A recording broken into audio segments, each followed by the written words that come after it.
Thomas Beatty, a former Hawaiian beauty queen, was born female but underwent sex change surgery in order to wed his partner Nancy legally. As part of the reassignment procedure, the former Tracy Lagondino took male hormones, inducing a beard and an outwardly masculine appearance. He kept his womb and ovaries intact in the hopes of one day having a child. Wife Nancy is infertile. So when Beatty announced he was expecting the child of an anonymous sperm donor, a backlash ensued. Critics claimed that as a natural-born woman Beatty was not in fact a man but was merely masquerading as one. But the state of Oregon legally recognizes him as one, and his marriage to Nancy is official and the couple enjoys all the rights and privileges of typical married pairs. He gave birth to his first kid naturally following a 40-hour labor.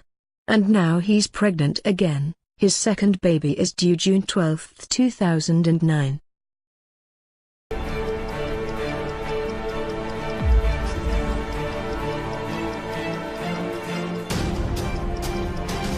Twin brothers, Raymond and Richard Miller, are the father and uncle to a 3-year-old little girl. The problem is, they don't know which is which, or who is who. Ramon and Richard have been fighting in court for 4 years over the paternity of a child.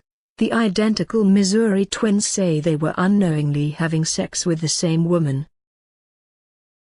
According to the woman's testimony, she had sex with each man on the same day, within hours of each other.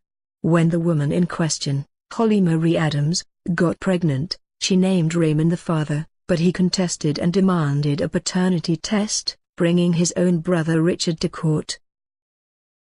But the paternity test in this case could not help, as it showed that both brothers have over a 99.9% probability of being the daddy, and neither one wants to pay the child support.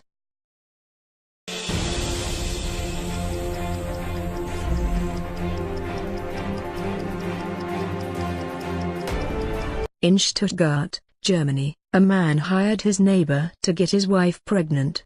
It seems that Demetrius Supelos, 29, and his former beauty queen wife, Traut, wanted a child badly, but Demetrius was told by a doctor that he was sterile.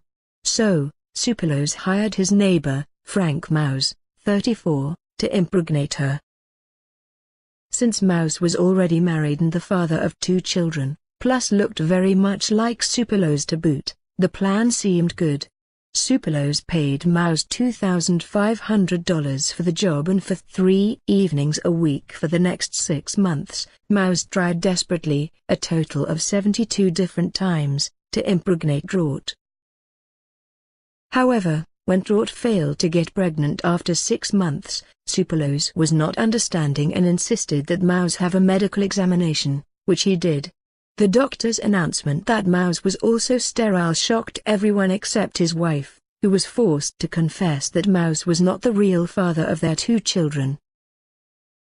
Now Supelos is suing Maus for breach of contract in an effort to get his money back, but Maus refuses to give it up because he said he did not guarantee conception, but only that he would give an honest effort.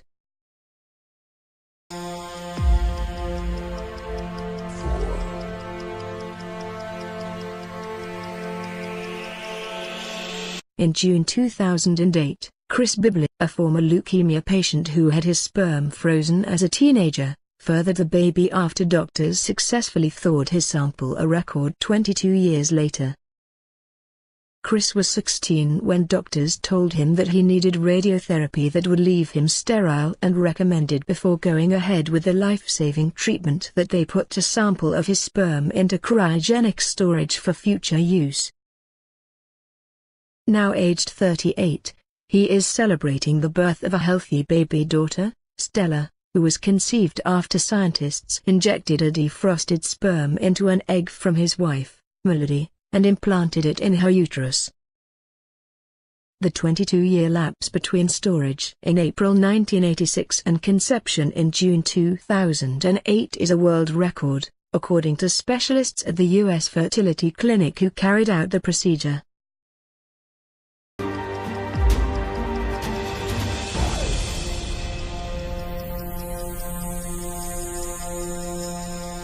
In April 2009, Paraguay's president and former bishop, Fernando Lugo, admitted he is the father of a child conceived while he was still a Roman Catholic bishop.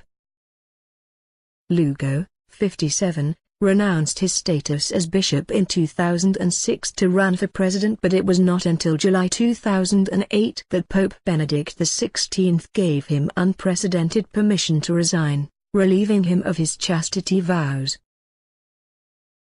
The president admitted he had a relationship with Viviana Carrillo, 26, which began when she was 16, and the paternity of her son Guillermo Armindo, 2, born when he was still the bishop.